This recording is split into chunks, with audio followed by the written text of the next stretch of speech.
Hola, ¿qué tal? Muy buenas noches, bienvenidos a Noticias 22. Qué gusto estar con Wemancin, con Rafa, con Laura Regis en la interpretación de lengua de señas mexicana. Hola, Laura.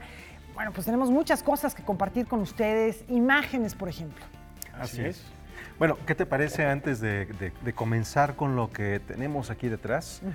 Vamos a hablar de un día importante este fin de semana. Hubo muchísima actividad artístico-cultural el fin de semana y una de ellas tuvo que ver con un movimiento por los derechos civiles que es importante no solamente en nuestro país, en diversas partes del mundo. Y vamos, este es el resumen que nos preparó a propósito Karen Rivera y ahorita vamos a hacer el vínculo para que sepan qué mural tenemos aquí a nuestras espaldas. Con el rojo, el naranja, el amarillo, el verde, el azul y el violeta como bandera, miles de personas se dieron cita en el Monumento a la Independencia. Lesbianas, gays, bisexuales, transexuales, transgéneros, transvestis, intersexuales y la sociedad en comunidad se unieron a una sola voz. Ser es resistir. Este fue el eslogan de la edición 41 de la Marcha del Orgullo LGBTTI, que este año recordó un acontecimiento histórico. Este año la marcha busca reivindicar el número 41, que justamente habla de toda la historia del baile de los 41 en la época del Porfiriato, en donde después de una redada policial se empezó a perseguir a los homosexuales y el 41 empezó a ser un número utilizado para ofender a la comunidad LGBT. Y pues aprovechando que es la marcha y la edición número 41, quisimos reivindicar este número que es muy importante para la comunidad. Que nos vea un poco la ciudad, quiénes somos, tener un espacio libre para expresarnos y también pues disfrutar un poco de la ciudad. Como hay gente que no puede salir a la calle por ciertas circunstancias y siento que esta es una oportunidad para salir a la calle y ser quienes son. Hay gente que todavía en esta época de la historia, de los momentos que nos tocan vivir, no comparte como esta posibilidad de que la gente no tenga que pertenecer a una forma específica de ser, sino que todos somos distintos y todos tenemos derecho a vivir como mejor nos plazca. Entonces creo que esto es lo que hoy celebramos, hoy tenemos que venir a expresar y por lo cual tenemos que manifestarnos. Los asistentes que caminaron por Paseo de la Reforma, Avenida Juárez y Eje Central hasta llegar a la Plaza de la Constitución, bailaron, cantaron y celebraron la libertad. El llamado de los contingentes de colectivos, de padres de familia y comunidades fue el mismo que en años anteriores: abrir espacios de respeto a la individualidad y alcanzar las leyes de equidad y diversidad que promuevan la igualdad de derechos. Lo que estamos haciendo es destacar la importancia que tiene este movimiento en sus 40 y tantos años y cómo también puede reivindicar a las identidades sexogenéricas indígenas que existen en varias partes del país y que estamos demostrando que las mujeres también somos historia en este movimiento social de inclusión y de un México posible para todos y para todas.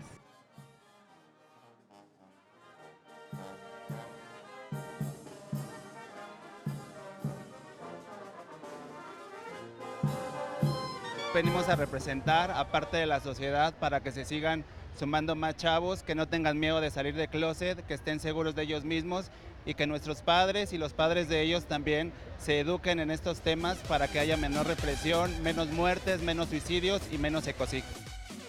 Apoyemos, amemos y respetemos sus preferencias a nuestros hijos y los dejemos ser como son. Todas las personas, sin importar su sexo, raza, religión, orientación sexual, identidad de género, todos tenemos que tener los mismos derechos. Noticias 22, Karen Rivera. Bueno, el nombre de diversidad, eso es lo que mejor queda, porque de verdad que hay tantas manifestaciones de un ser humano que lo mismo, por eso los colores, ¿no? Porque podíamos ver gente con una expresión corporal muy abierta y gente que es mucho más austera o que es mucho más sobria en su comportamiento. Y de verdad había de todo y eso está muy bien. Así es. Y bueno, de lo que se trata es pensar en que como seres humanos merecemos respeto bajo cualquier circunstancia, ¿no? Efectivamente. Sin importar lo que creamos, lo que profesemos o qué preferencias se tengan. Y a propósito de estas imágenes que les compartimos, también alguien que estuvo ahí presente y estuvo capturando imágenes muy interesantes, Laura nos platicaba. Sí, y que estuvo transmitiendo en tiempo real, porque las estaba publicando en sus cuentas, en sus redes sociales, fue Santiago Arau. Santiago Arau, que desde los cielos, él sobre todo trabaja mucho time-lapse y hace videos y fotografías con drones. Entonces estuvo transmitiendo todo el recorrido de la marcha y ya en la plancha del Zócalo, de verdad que fueron impresionantes las nubes que se veían, el contraste con la gente, los colores, el gris arriba, los colores abajo. De verdad, búsquenlo en sus redes sociales, en sus cuentas, porque es alguien a quien hay que seguir por la mirada que tiene hacia la sociedad desde lo lejos, desde un punto muy arriba en muchas ocasiones. Y que de manera particular se ha encargado de inmortalizar la Ciudad de México, los volcanes, tiene tomas de paisajes aéreos espectaculares y mañana estaremos platicando con él y por eso el mural que tenemos en esta ocasión, que compartimos, ahí está parte de este trabajo que les comentamos, nada más que cuestión tan espectacular en la lente del maestro Arau. Así es, y que bueno, es ya toda una tradición también este tipo de fotografía. En el caso de México, más allá de Rodrigo de Cantoya y Rico, que fue el hombre que sobrevolaba la Ciudad de México en globo a finales del siglo XIX, principios del siglo XX, después el doctor Atl, que hace ya muy mayor viajes en avioneta y que nos regala con más de 80 años unos paisajes maravillosos después de esas observaciones aéreas. Pues tenemos esto que también nos recuerda mucho a un francés, no me acuerdo si es francés o belga, Jean Bertrand, La Tierra Vista desde el Cielo, una serie que también tuvimos aquí en Canal 22 a principios de este siglo. Y si quieres irte más lejos también, es José María Velasco, quien retrata desde las alturas, no solo la Ciudad de México, sino el Estado de México, los alrededores de la Ciudad de México. Así es. Y bueno, en esa tradición ya el día de mañana, sí, mañana podremos conversar con él. Espectaculares las imágenes que nos invitan literal a volar a través de estas tomas. Y en otro sentido les platicamos que José Emilio Pacheco era un todoterreno también, pero él en el área de la literatura. Sí, autor de Las batallas en el desierto, por ejemplo, uno de sus libros más leídos, muy recomendado para la juventud. Se llevó a cabo una charla en la que participaron diversas personas que en muchas ocasiones tuvieron la oportunidad de convivir con él. José Emilio Pacheco siempre vivió en una permanente búsqueda, tenía una curiosidad insaciable y esa curiosidad era contagiosa. Para conmemorar los 80 años del nacimiento del escritor de Batallas en el Desierto, amigos y lectores se reunieron en el Salón Covadonga para charlar sobre los libros, los temas, las sensaciones y las experiencias de vida que compartieron al lado del ganador del Premio Cervantes en la charla titulada Lectores de José Emilio, la otra forma de la amistad. Fue un escritor todoterreno, se metió en todos lados, en todo lo que tiene que ver con las letras. Creo que no le faltó ninguna disciplina, ningún género, ninguna actividad relativa a las letras. Y en ese sentido creo que también es muy singular. Él, como Alfonso Reyes y como Borges, no hacía distinción entre el llamado arte culto y el arte popular. Él sabía tender puentes, de ahí su gusto por la lucha libre, su gusto por el bolero, pero también por Eliot, al que le dedicó 40 años de su vida. Pero además de eso, tiene una influencia, yo diría, soterrada, a través de su columna periodística que él conservó durante más de 40 años, Inventarios. A través de esta columna yo creo que él influyó muchísimo en la formación literaria e intelectual también de varias generaciones de escritores.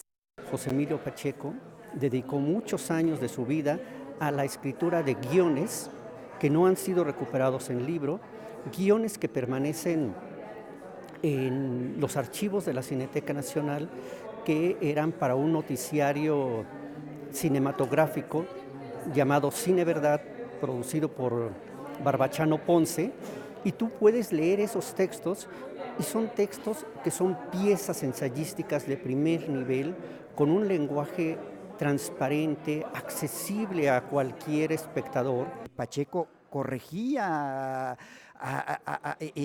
obsesivamente sus poemas, reescribía sus narraciones, y yo creo que esta preocupación por el lenguaje, insisto, tenían una parte estética, pero también una parte ética, en el sentido de que ser lo más preciso, ser lo más conciso, ser lo más claro, ser lo más consistente intelectualmente posible, es una manera, como diría Mallarmé, de purificar las palabras de la tribu y, en este sentido, de redimir, aunque sea de forma modesta, la vida pública.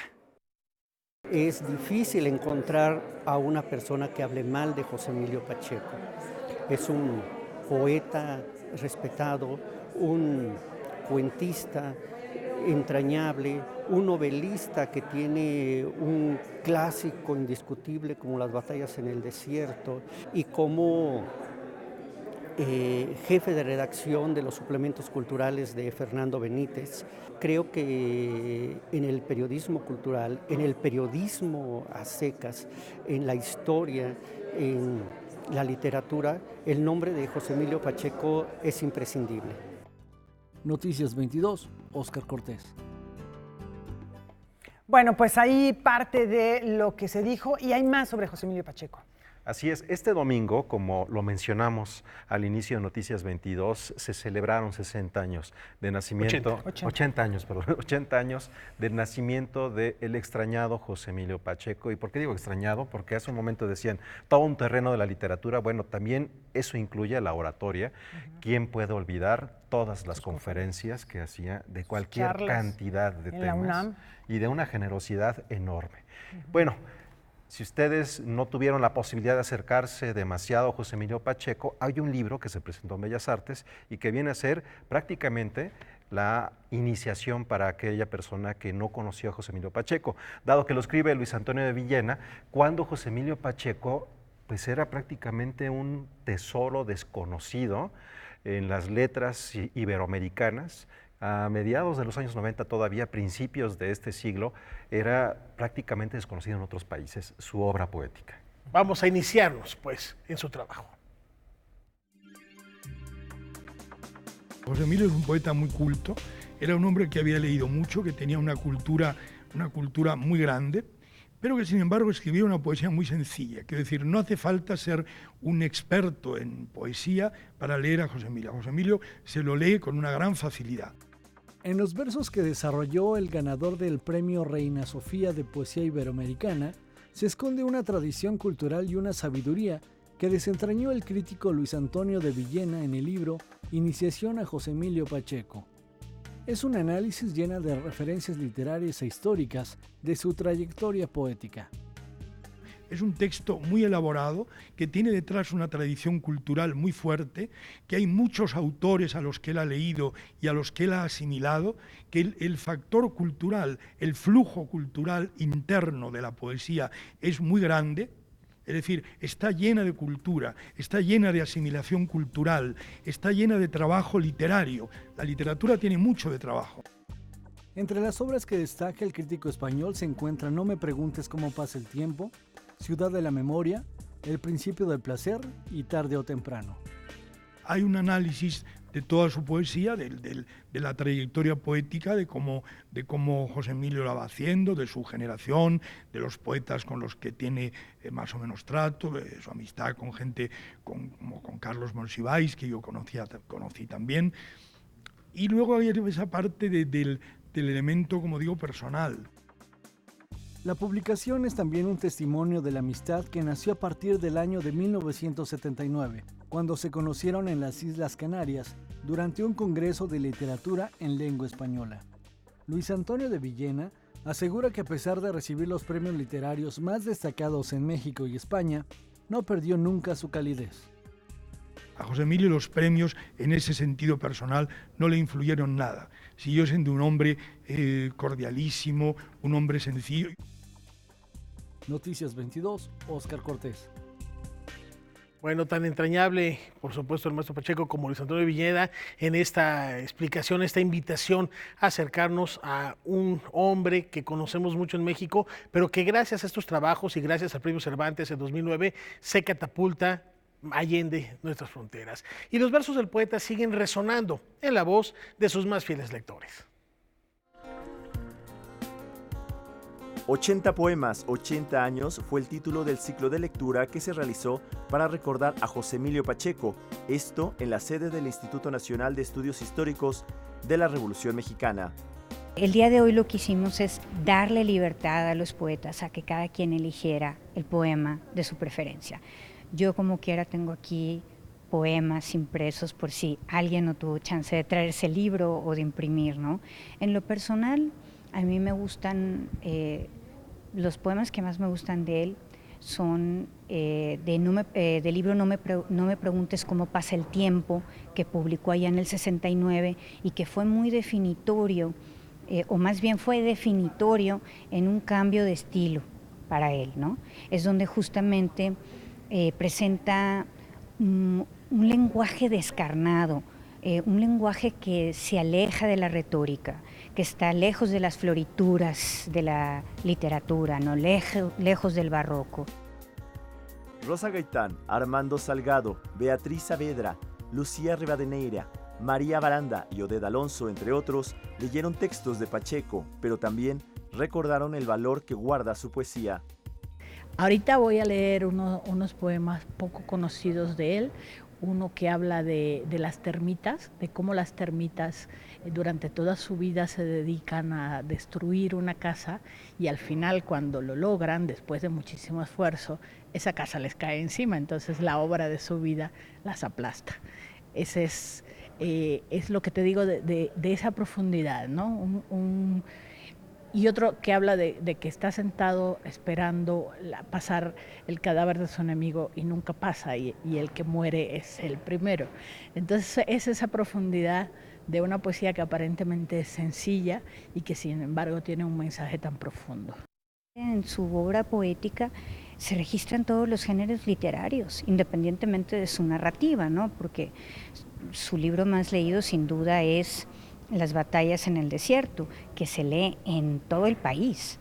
Yo misma, cuando fui directora de difusión cultural de una universidad privada, en mi programa de lectura, cuando lo comencé, la primera novela que leyeron los muchachos fue esa, ¿no? Porque es una belleza de novela, te atrapa y es una novela breve. Noticias 22, Alberto Aranda. Bueno, y vamos a seguir platicando de literatura. Otro personaje muy extrañado. Otro grande de las letras nacionales, como lo fue Federico Campbell, escritor, ensayista y periodista tijuanense, que durante más de medio siglo de trayectoria nos ofreció una visión crítica del México contemporáneo. Así es, este lunes se cumplen 78 años de su nacimiento. Federico Campbell igual es otro personaje muy extrañado, también muy participante y activo en el periodismo, en la cultura. Y les paso un dato, próximamente Ediciones El Equilibrista va a lanzar un libro de Federico Campbell, ya estamos ahí muy pendientes en Noticias 22 para llevarles en tiempo oportuno esta publicación. A 5 años de su partida, vaya pues, el recuerdo y la recomendación como siempre, ahí tenemos ya para leer bastante, desde las obras de Pacheco hasta las obras de Campbell en distintos registros. Efectivamente, y nos vamos a una pausa.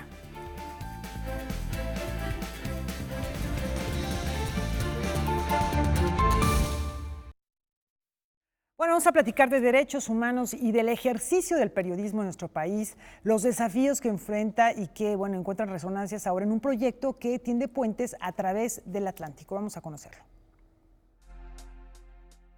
En 2016, la Asociación por la Paz y los Derechos Humanos, Taula per Mexic, nombre en catalán de Mesa por México, lanzó un programa de protección a periodistas que recibió a su primer huésped en noviembre de 2017.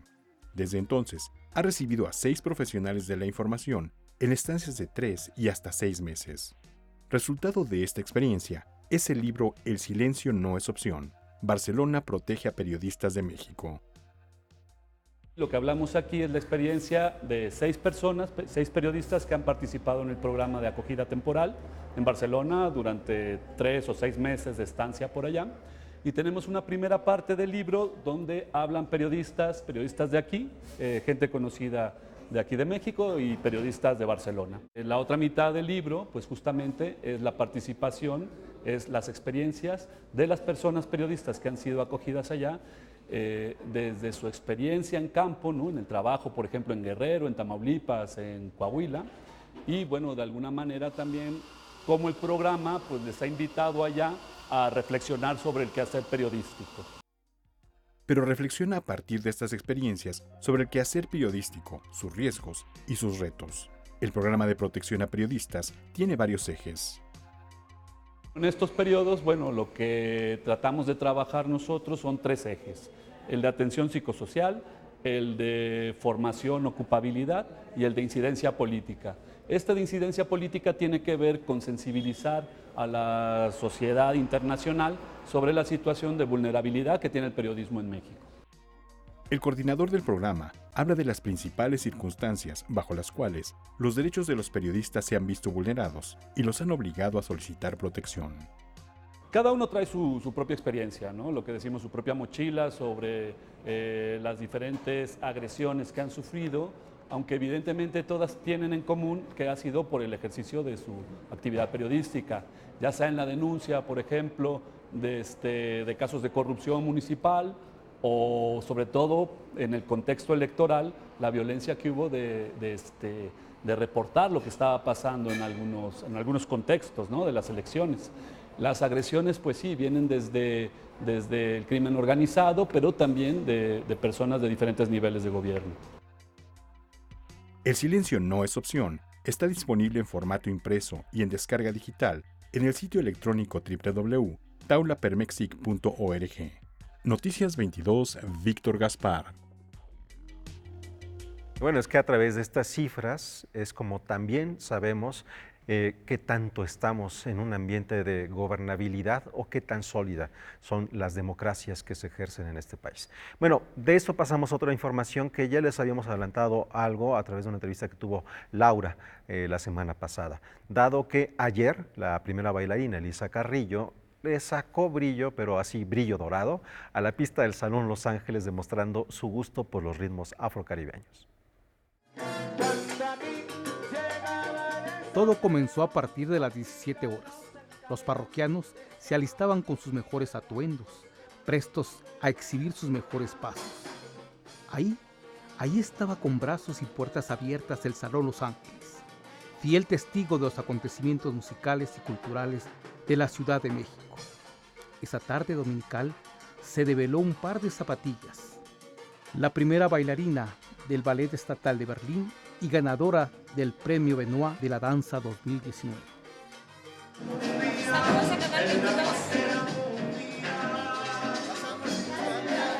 Acompañado de familiares y amigos, entró Elisa Carrillo, luciendo un vestido lila que entallaba su cuerpo estético y delgado, haciéndola ver más bella. Gentilmente, previo a la develación de las zapatillas donadas al Salón Los Ángeles, posó para las cámaras de los reporteros y asistentes y firmó autógrafos, y previo a la develación firmó el libro de visitantes distinguidos del salón. En una clase de ballet más bien, nos dejó unas zapatillas, y entonces las zapatillas van a formar parte de la decoración del Salón Los Ángeles y se quedarán aquí mientras el salón sobreviva. Para mí es un honor porque, bueno, yo bailo danza clásica, pero esta música es algo que ha sido parte de mi vida desde muy pequeña.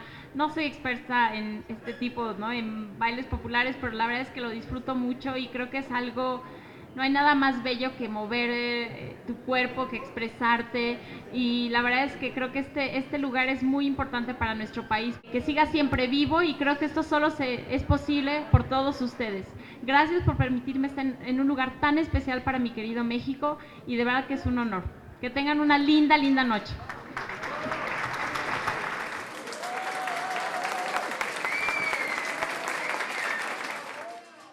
Y así, la noche continuó entre bailes y aplausos. entre jóvenes bailadores y adultos ya consagrados por la música y la danza. Porque aquí, cada quien es rey o reina en su pedazo de pista. Para Noticias 22, Sergio Verdugo. Bueno, ya lo comentaba la propia Elisa en esta entrevista que nos compartía el viernes con Laura Barrera, que si no hubiera sido bailarina de ballet, seguramente la salsa hubiera sido el género que ella hubiera abrazado. Y los invitamos al terminar Noticias 22 porque Javier Aranda Luna conversará con la historiadora Patricia Galeana. Ya lo saben, no se lo pierdan, Debate 22, en punto de las 9 de la noche, el tema, los libros de texto. Vamos a una brevísima pausa y tenemos mucho más.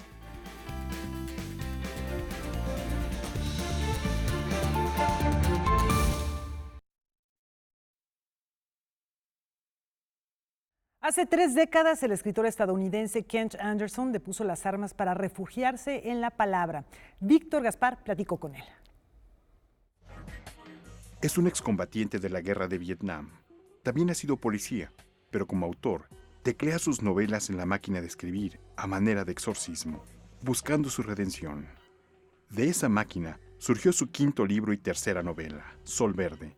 En ella, en 1983, un policía, Hanson, deambula por Oakland, ciudad azotada por la segregación. Hanson es una especie de alter ego de su autor. Well, you know, it's in some ways it's almost like a fairy tale, the way it begins and the way it ends, or almost as if Hanson is a sort of a god up in who's retired from life up in the snowy part of Idaho, and then he decides to return back to the world he used to know, and then at the end he returns back. He goes back to the snow. The books I write to try to figure out my own life. And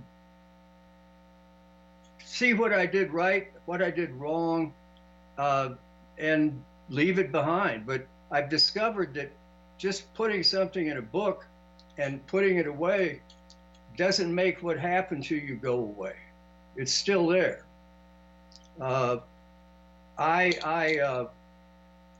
You know, there are a lot of things that it would probably be best if I just erase them from my memory, but for some reason I can't do that, and so I sit down at my typewriter and I try to make sense of it, one failed word at a time,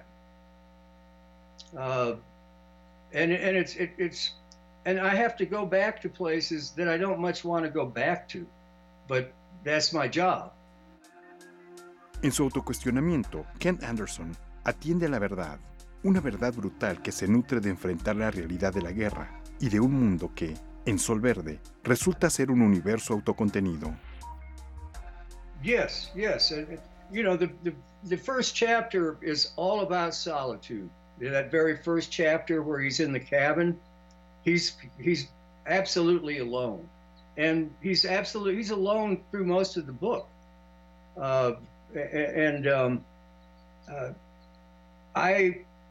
I try to write it when I'm writing.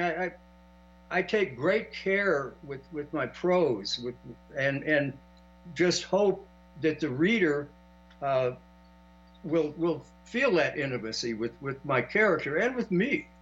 But it's my writing is it's brutally truthful, and a lot of people, understandably, don't want to read about that stuff. It's true, but it's unpleasant sometimes to read, even if it's beautifully written. Which I write violence and despair and hopelessness rather well, I think. Anderson ha recibido el reconocimiento de autores como James Ellroy o Michael Connelly. De igual modo, ha trabajado como guionista en la industria del cine. Kent Anderson conoce bien las dimensiones de la violencia directa, física, en el campo de batalla. en ese lugar que tiñó su alma, pero también la dimensiona en su literatura, donde la plasma. Entonces le preguntamos, ¿por qué los lectores o espectadores estamos más dispuestos a aceptar la violencia en el mundo real que en el mundo de la literatura? That's an excellent question.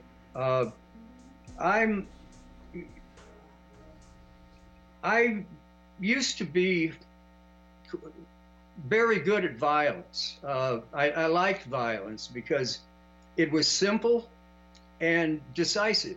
And there, you didn't have to talk about it, argue about it. Violence produces, the winner. And nothing else really matters after that. That's what I began to learn in the war. But yeah, our movies are full of cartoon violence, and I mean, violence dominates our entertainment here. I don't know how it is in Mexico, but I suspect it's similar. Concerns me or interests me the most about that is that so much of the violence that we see in our movies and television, it's not true. Things don't work that way. But we've all learned cliches. We've all learned how people think they know how violence works, and many people don't. They only know how the movies portray it. My only responsibility, I think, is to tell the truth the best way I can about what happened and how I felt about it. And in fact, there are things I've written that I'm comfortable writing about violence and hopelessness that I would hesitate to say to someone in conversation because they'd be afraid of me, I think. So I only realized this within a year or so, that writing has allowed me to share what I know about the world in a way that I couldn't have done just talking to people. Pero para Ken Anderson, el arte y la literatura pueden contribuir de manera realista a la solución de problemas que azotan a las sociedades actuales, como la violencia, la guerra y la migración. Probably art doesn't change the world that much. It changes individuals. It changed me. But more and more, art is in this country is being replaced by internet, those emoticons, and a simpler language, and people seem to be living lives online rather than out in the world, and so the myths of violence continued what they think. Sol Verde aparece bajo el sello ADN. Noticias 22, Víctor Gaspar. Y ahora vamos a la música. Las jóvenes promesas de la música nacional dan sus primeros pasos en las salas de concierto. Más de 50 intérpretes menores de 14 años participaron en el cuarto concurso nacional de música Cedro Supé Yamaha, una bienal que impulsa el desarrollo de la educación musical a través de talleres, conciertos y un concurso de guitarra, violín y piano. Es un importante impulso para los niños, digamos los niños y jóvenes. Los concursos son para menores de 14 años y pues se pide cierto nivel mínimo para entrar a este concurso. Hay una obra obligatoria que se pidió y una obra, y que la de piano en este caso estuvo encomendada al maestro Rodolfo Ritter, quien compuso la obra exclusivamente para el concurso. En la ceremonia de clausura se dieron a conocer el nombre de los ganadores. Regina García obtuvo el primer lugar en la categoría de guitarra. Alejandra Kugestaff ganó en la categoría de violín, mientras que Raúl Salazar y Jorge Octavio Morales obtuvieron el primer lugar en piano. Estoy muy feliz porque todo mi trabajo rindió frutos y pues, Estoy muy feliz, gracias. Cada uno de los ganadores recibió un instrumento musical de estudio de alta calidad, con el que podrán perfeccionar técnicas y cumplir con sus sueños. Quiero irme a estudiar a Alemania. Me gustaría tocar en Europa. Noticias 22, Óscar Cortés. En unos minutos más, Canal 22 estrenará un programa especial de la Dirección de Noticias dedicado al artista chino Ai Weiwei y su histórica primera exposición en nuestro país. Aquí les compartimos una probadita de lo que verán en punto de las 9:30 de la noche.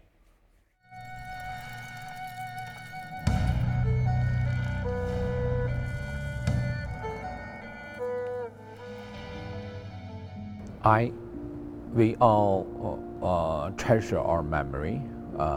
In most time, it being erased by unknown reason, and the truth always been covered. And this is how the society being really hurt, because it's very hard to have a one clear sentence to tell your son what happened, and even those things are most precious to us. La violencia sobre el patrimonio cultural es una violencia sobre la posibilidad de enlazar con los ancestros, y la violencia sobre los jóvenes es el crimen de la pérdida de continuidad con quienes nos deberían seguir. I think yes, there are different way to perceive the memory. But the most important one to me is the individual's feeling, their deep emotions, how they feel those facts relate to them. So I think that's how poetry, music, or art is should functions for this kind of idea. So, and also I think memory has a profound meaning, because we are part of our memory. If a nation try to erase the truth, which would not build a strong future. Que aquí se puede hablar y hablar de lo que no se puede hablar en otros espacios públicos museales, por los motivos que tú quieras. Entonces aquí sí abordamos esos temas, abordamos temas que tienen que ver con las muertes, con los desaparecidos.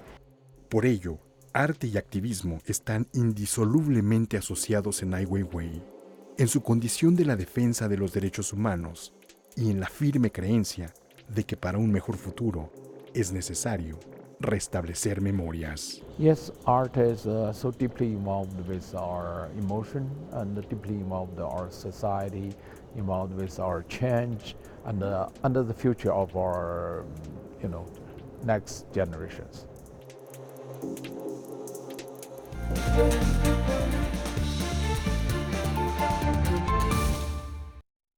Noche de reporteros en Noticias 22.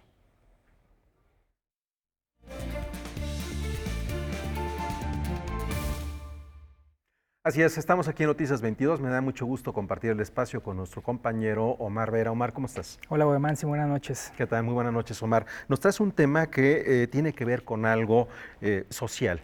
Estamos en una ciudad tan grande como esta, la Ciudad de México, que después de su proceso revolucionario empezó a construir hacia el futuro. No era la primera vez, eso ya había pasado en tiempos del Porfiriato y podemos verlo en los cuadros de Saturnino Herrán. También en la pintura vamos a encontrarnos con Frida Kahlo, con Tina Modotti, con el mismo Diego Rivera, cómo la ciudad se está construyendo, esos grandes puentes, ese Nonoalco, Tlatelolco, y debajo de ellos la misma pobreza que estaba ya retratada en el periodo del Porfiriato. Este tema lo enfocas hoy desde otra perspectiva. Exacto, es la pobreza, la gente que tiene que vivir en calle en la Ciudad de México es muy visible, ¿no? En ninguna otra parte del país se ve tanto como en esta ciudad, lo vemos diario. Hay zonas donde hay más gente en calle que otras, pero se ve diario, ¿no? Entonces es un tema que hay que enfocarnos, ¿no? En cambiarlo, no es posible que lo podamos hacer algo normal. El tema que traigo hoy es un tema muy delicado. Me tomé la libertad de ir a entrevistar a mujeres embarazadas o madres que viven en calle.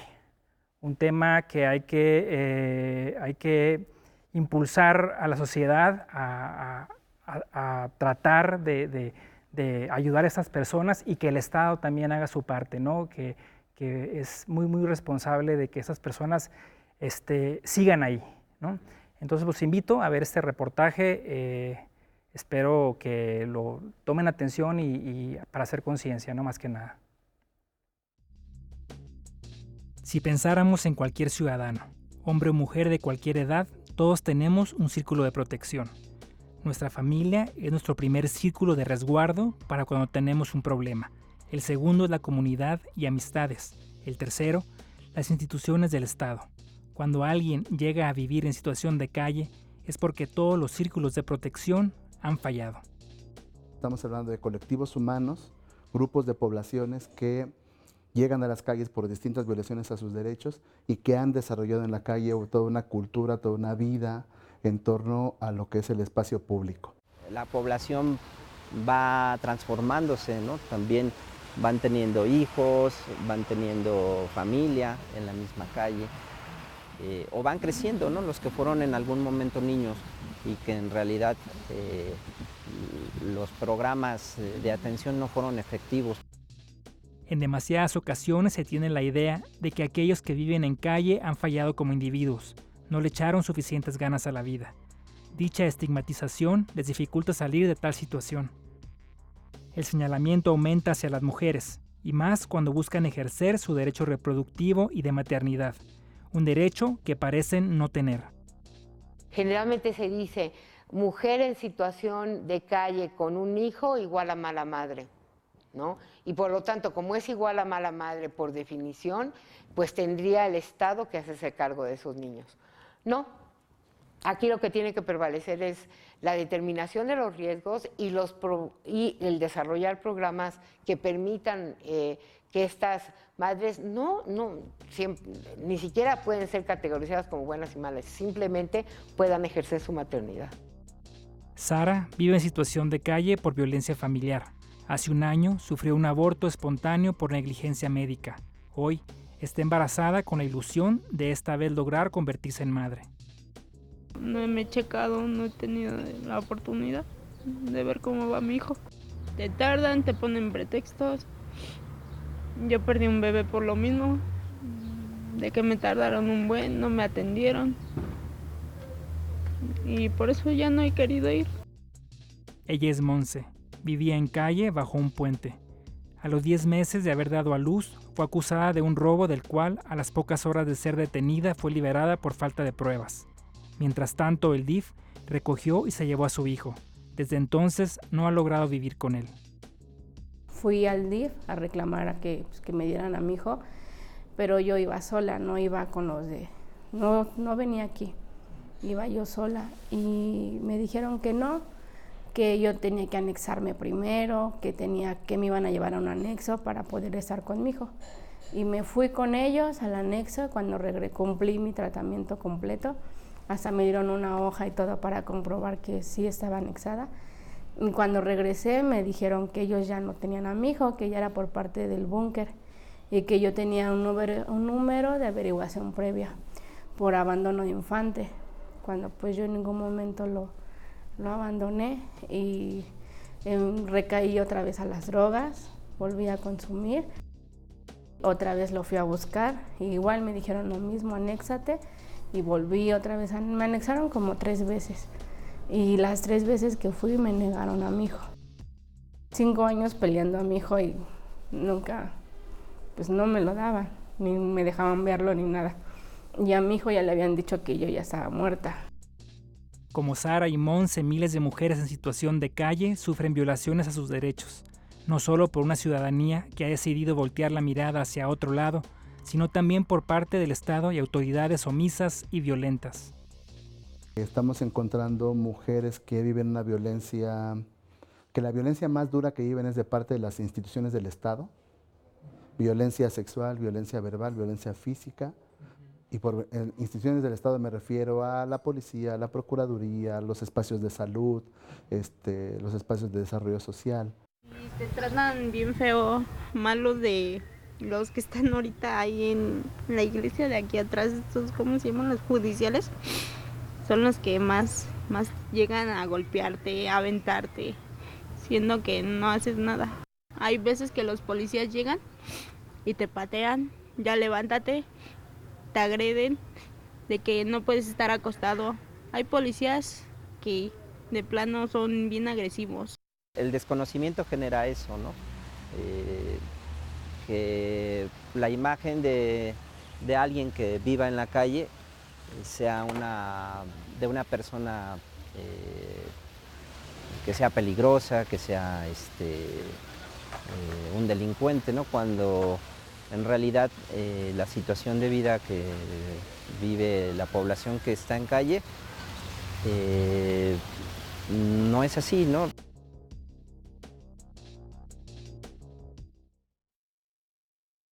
Omar, me conmueve bastante porque ocurre, cuéntanos un poco el vínculo en términos de salud pública y lo que estamos viendo. Mira, estamos viendo que sí, los centros de salud sí acogen a estas personas cuando se presentan a los centros de salud, pero la gente que vive en calle ya vive un rechazo, ¿no? Constante, entonces ellos tienen miedo a recurrir a las instancias de salud. Yo creo que de parte del Estado sería muy importante que el Estado se acercara a ellos y se ganara esa confianza para que ellos se sintieran, ¿no? En un lugar seguro, en un lugar donde los van a tratar bien. Porque te digo, por historia han habido violaciones, ha habido rechazo, entonces hace falta esa parte de acercamiento del Estado hacia ellos. Mira, ahora que estaba viendo a algunos de tus entrevistados, recuerdo a Agustín Hernández, de la Asociación Civil El Caracol, que se encuentra atrás del Mercado de Sonora. Tienen unas instalaciones en donde pueden dar como comida o pueden dar cobijo a quienes lo deseen. Correcto. Pero no todos lo aceptan. Lo que estamos también es frente a una criminalización de la pobreza que tampoco es una novedad. Exacto, exacto. Sí, vaya, el ser pobre, como decía el entrevistado de ProNiño, ya te hace una persona mala, ¿no? Delincuente, estás ahí porque algo hiciste mal, ¿no? Cuando no es cierto. Bueno, vamos a continuar con esto que has preparado, Omar. Insisto, me conmueven estos puntos. Ser pobre, ser joven, adolescente y lamentablemente también una situación que se repite en las orillas de manera particular de la ciudad, ser moreno, que también es algo que vemos y ser mujer es vulnerable en nuestro país, ser mujer embarazada más y ser mujer embarazada en calle muchísimo más. Vamos a continuar con ese trabajo que has hecho.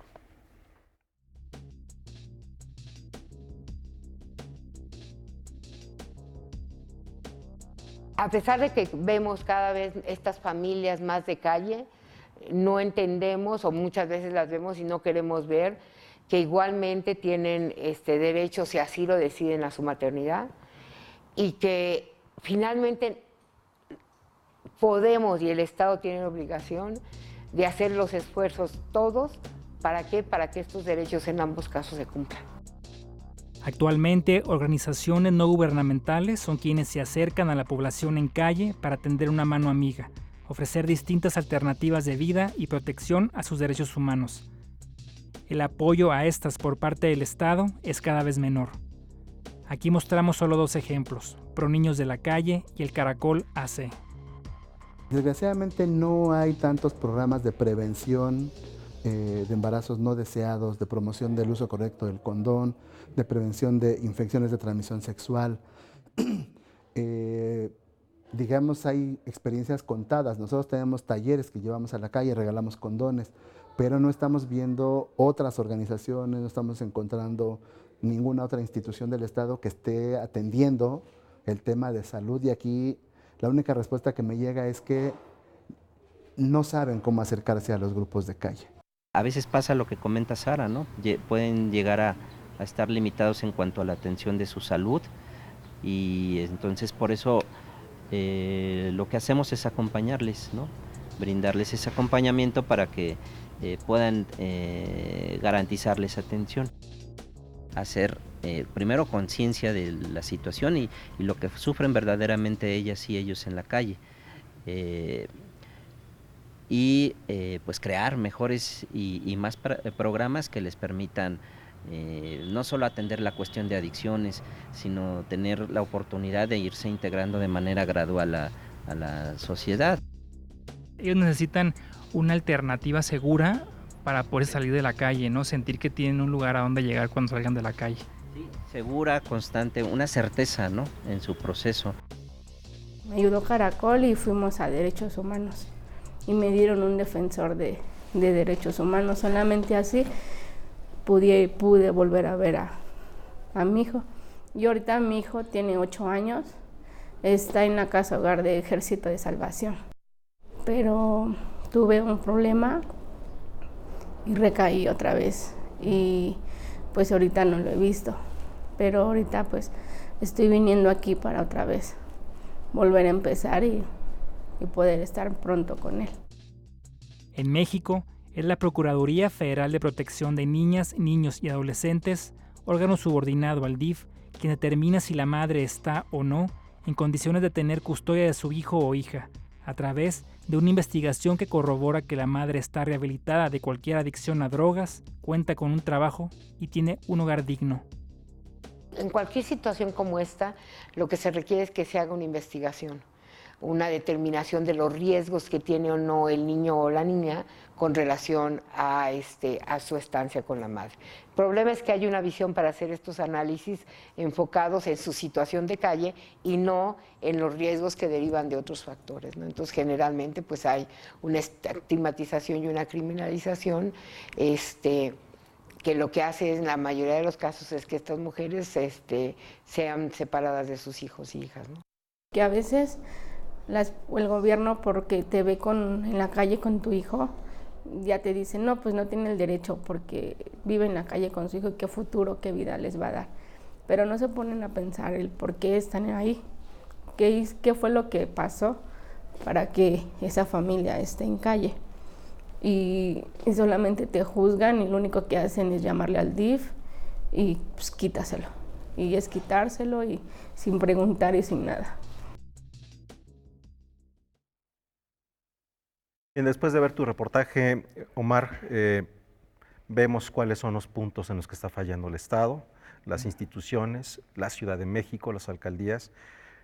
En lo que pasa, ¿qué es lo que podemos hacer los ciudadanos? Es algo tal vez no tan fácil, un poco complicado, pero hablando con estas fundaciones que están acercándose a estas personas, me dicen que lo que podemos hacer, más que dar una moneda, más que darles dinero, es platicar con ellos, regalarles una sonrisa, hacer que se sientan aceptados. Por lo regular, ellos se sienten rechazados, por alguna razón llegaron a la calle y se sienten rechazados de ellos mismos también. Entonces, una sonrisa sería, yo creo que lo más importante, hablar con ellos tal vez si tenemos el tiempo. Mirarlos a los ojos. Exacto. Gracias, Omar. Nos vemos pronto de nueva cuenta por acá. Gracias a ti, buenas noches. Volvimos con ustedes, Rafael, Laura. Gracias. Muchas gracias. Gran reflexión. Yo creo que será un tema que tengamos que seguir regresando a él, seguir reflexionando y bueno, pues nos dejas, Omar, realmente... Sí, fríos. Sin palabras. Sí. Y precisamente para cambiar este cariz, vamos a despedirnos como es costumbre con música.